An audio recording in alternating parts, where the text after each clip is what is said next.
Hello, this is Aiden from 3 V. I'm just going to do a quick robot explanation because this robot has been with us for a long time and has a lot of cool things I want to share before we take it apart. So kind of starting with the drivetrain, flip this over, to the other side. We ran 3.25 inches on 450 RPM for this robot. As you can see here, it's pretty standard. One thing we did change is that we put the 3.25 inch wheels on the top hole instead of the bottom hole. And this is mainly to make sure our center of gravity is pretty low. Because it's an S-Bot and there's a lot of mass up high, we decided to put the wheels on the top hole to lower everything down and prevent the risk of us tipping. We also use a high strength axle here just to make sure our robot didn't bend at all. We have two Odon pods here. We just use 2-inch trackers. This one's bended up right now, but yeah, you can just see these are pretty good pods. I'll put a picture up, but basically we just took a 3YT channel and we cut out the middle and did a screw joint pod like that. You have the IMU here. We have our ramp. It's kind of messed up right now, but whatever. All drift drive because it just suits my driving style better. We also have these plastic skirts. The skirts are not made right, so when the barrier comes, the barrier kind of comes like that. So these skirts actually didn't help with barrier cross, even though they're supposed to. We just never had the time to replace the skirts, because to do that we have to take apart the whole drivetrain, and we just didn't want to do that. To the back, we kind of have these gussets here. I'll flip the butt. Yeah, we have these gussets here. We used to have top ones, but they kind of bent inwards and hit the wheel. But these gussets here, we braced them with the standoff across like that on each side.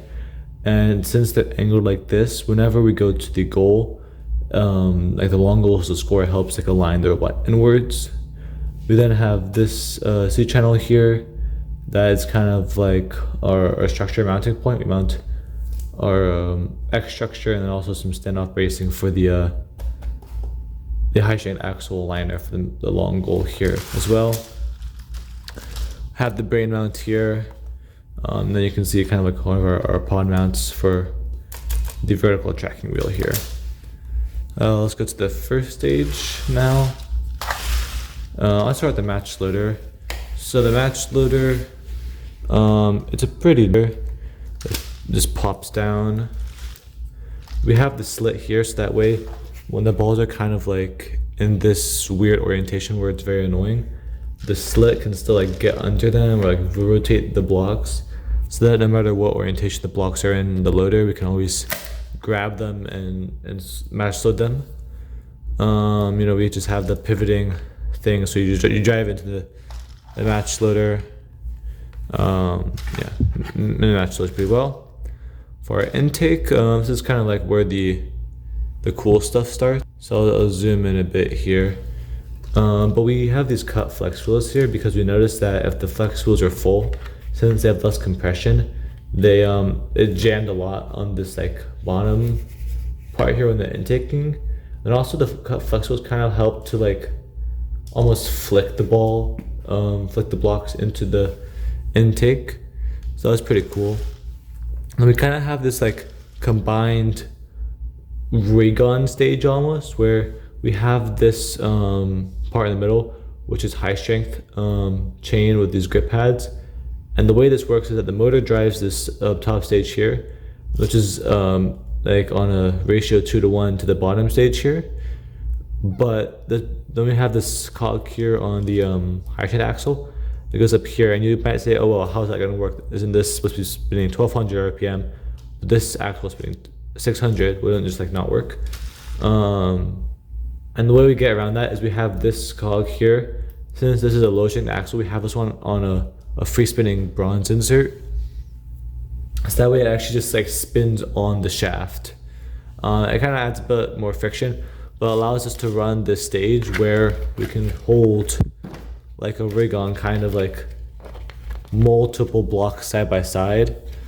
It's not super optimized right now, but the idea was basically if we can make this bot have a 12 block capacity, Then we could do dispenser, and skills, like the dispenser score step, which would save a lot of time in driving an auto. We never really got to like utilize it because, well, first of all, we just didn't do enough skills, and then also we never really got to the point where we could hold the 12th ball consistently, either jam or like just drop it. But it was just like a cool tech design, and it also eliminated the need for any roller in this middle section, which I guess just kind of helped keep things simple. In terms of chain snapping, we never really had the chain snap. They came off a couple times, but so we added these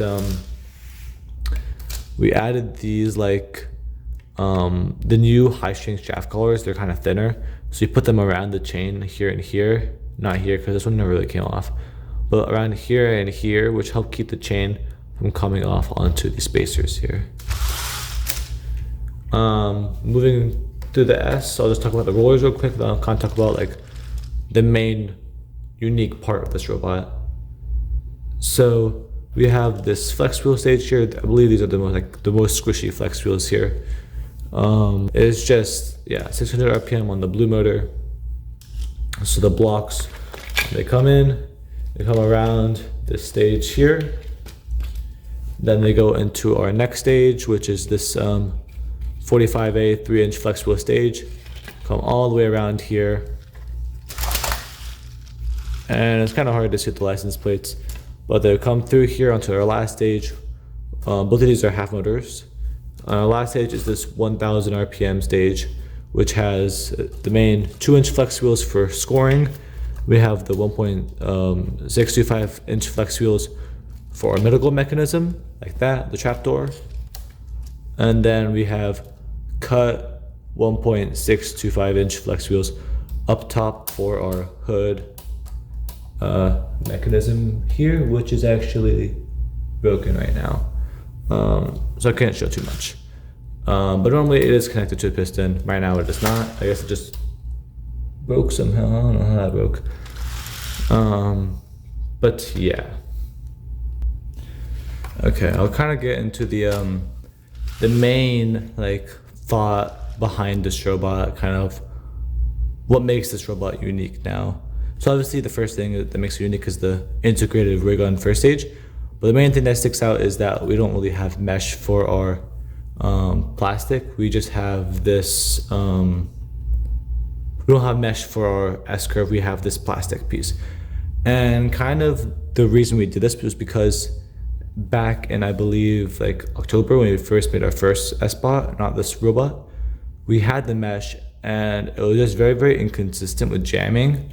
Just because mesh is very, very floppy and it's like easy to put in place first, but whenever you want to like tune it or make it work amazingly well, it's very, very annoying to work with. So the thought behind this robot was, okay, what if you make the curve the blocks travel along a set path, so that way there's no inconsistencies, there's no wear and tear, it's just a set path that never erodes. So the way we came up with that was these 2 plastic strips. And you might say, okay, why not just have like a full plastic sheet? And that's because since the blocks have different kind of faces, it's very inconsistent with this middle part. To like hold it against the middle part, it's very inconsistent, especially if you're running flex wheels like we did here. So we just kind of cut the middle part out and just have it on the outsides like this, kind of like a tangent to the blocks on each side. And it's actually worked very, very well for us. So yeah, that was kind of the design philosophy, why we did this. As for why we chose the S-bot, we just thought it was the best mix of both scoring and then also like just capacity. So the basket holds a lot of blocks, but you're never really gonna score more than, I'd say, 10 blocks in a match at once. Even if doing like 10B or a Pika strat where you just dump them all into the long goal at the last second. Our bot can do that, and we've done that before. And also, you don't have the very limited capacity of like a ray gun bot. You can hold more blocks for that last second dumping if you need to. So that's why we chose what we did, and that's why we did the plastic thing. The plastic thing, I think we had this back in August. on a different bot. So I think we were one of the first teams to at least like show other people that. Maybe someone else did it in private first, but I think we were one of the first to put it out there. Kind of going more into, I guess, like our hood area and stuff like that. Actually, no, I'll cover these sensors first. So for this section, we ran the motor's overheated a lot because they're flex wheels. So we can have the things idle, the blocks idle, where when they're backed up, the motors can still spin, just we can index more. But once they filled up, there's really no reason for this motor to be spinning. And if I turn the whole thing off, I can't intake from the bottom. So we have an optical sensor here, and then on another one up at the top, let me show that one right here. And basically what these do is when it detects that a certain section of the intake is full, for example, this section, if it detects a block right here at the end of our hood, it's gonna say, okay, this motor can turn off once this block has been there for a set amount of time. I think it's about 5 seconds. So if it detects a block here for 5 seconds, it turns this motor off and doesn't turn it back on until we need to score, outtake, one of those things. It just turns it off until it's needed again. Same for this one here with this optical sensor mounted at an angle. It says, okay, the section's full, we can turn this motor off and we'll turn it back on whenever we need it. But for now it's off, so it's gonna not burn out in a match. And this has helped us be a lot more consistent with our scoring. We don't have to worry about our motors overheating in the match. The main thing that we have to worry about overheating is our drivetrain motors now. But yeah, kind of going over the middle goal mechanism. It's not our original design. We saw this on UCF back in October, November, but we kind of adapted it for our robot and our style. So the way it works is we have a piston here. It's very hard to see, but it's this bronze colored thing here. So it pushes up and then this gate opens so we can index balls into here. And we have a macro so that this opens up. We can hold blocks kind of in this prime state here, so that way we don't need to outtake and intake again. That was kind of an issue we had at the start, where if we want to do middle goal, since this trapdoor has to open, you have to outtake to a certain point, open it, and then intake into the middle goal to score. And that takes a long time, and by the time you do that, you're probably gonna get pushed around. So if we can have this like prime state where the blocks just wait here, and have another button that like actually shoots them out, it makes scoring into the middle goal much faster and more efficient. So I'll show the route here. Let's see how this works with the broken hood, but we'll see. Turn the controller on. So I can open the middle goal. You can see I have them in this prime state, and if I score, they're just gonna come out there. This is very, very nice for middle goal because you don't have to wait on the macro. And if we already have blocks here, it's gonna run the macro where it goes back out, puts them back into here, so then I can score them with the prime state macro. Kind of like a lot of things on this bot are macroed just to reduce like driver error. So the driver I don't have to do like a bunch of intricate movements at once. It's just all already there for me. That's the middle goal mechanism. We liked it a lot. It's very hard to tune though, because the geometry has to be very, very specific, so that when you have, especially for skills, this is mainly for skills, but if you have a block here and you have a block in the middle section of this intake here, they're gonna wanna hit, and you need to reduce this hitting of the blocks as much as possible in order for the intake to not jam. You can see right now they do actually hit for us. This is the least we could get them to hit. If you could get them to hit less, it'd be much more efficient. Well, this is what we could do. This is the best we could do. So the less they hit, the less likely it's going to jam, because when they hit, the faces can kind of like, I don't know, lock together almost, and it just makes your whole mechanism worse as a whole.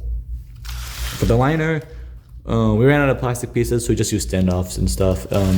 It's not very good, but it did its job. It worked well enough. I guess I'll go over the hood area now. So this is kind of a place that took a lot of time and effort to get right. You can see here, it's like not connected to the piston right now. The screw here, the plastic screw that we use to connect these two is sheared. So it's going to make the explanation a little bit annoying, but I'll try my best. So we run it off this half motor here, which is on a 5-to-1 gear ratio to this stage here, which connects to this part of the middle goal. So, and then we have another gear ratio here, 1-to-1, just to flip direction. Then this chain runs up to the top here. Whoops. Up to the top here onto the screw joint. And this screw joint is the pivot point for the hood. So we run a chain from there to the top counter roller. So that way, when we open the hood, this chain stays at a constant length. There's no need for tensioners or anything. Yeah, and then we can spin this roller when we're scoring to kind of help give the blocks like a final boost into the goal. Maybe I'll find some like videos of us like scoring nicely, because we have to tune the scoring speed a lot. We have some mesh on top here just to provide constant contact with the rollers at the bottom here. So this hood also functions as kind of like the stopper. So since it's a double acting piston, it's pushing down, like it's pulling down with the air when it's not in use. So the blocks just kind of stop here. And whenever we want to score, we just open it and the blocks just fly out. I'll just go over the wing next. So the wing is pretty standard. I don't think we did anything unique here. We just have high strength axle. We used to have an L channel, like a box L channel, but we didn't really like that because it wasn't that sturdy. So we moved to that high strength wing, and it just has a lot more torque, like leverage and whatever. But we just have a high strength axle we drilled by hand on this like bracket here connected to our top structure. This is really loose. Oh my god. Yeah, connected to the top structure. On this short piston, it's banded down. And then we have our aligner here, which is just one piece of plastic curved on the standoffs. For the wing, we have a simple macro where I push one button and it lifts up and it goes back down. So that way we can do that thing where it's like you get the long goal, you go to the end, you raise it over the kind of enclosed center section and drop it back down. It's one push of the button instead of two. It just makes life as a driver much easier. Yeah, we got pretty good with the wing as states, and it paid off because we did win.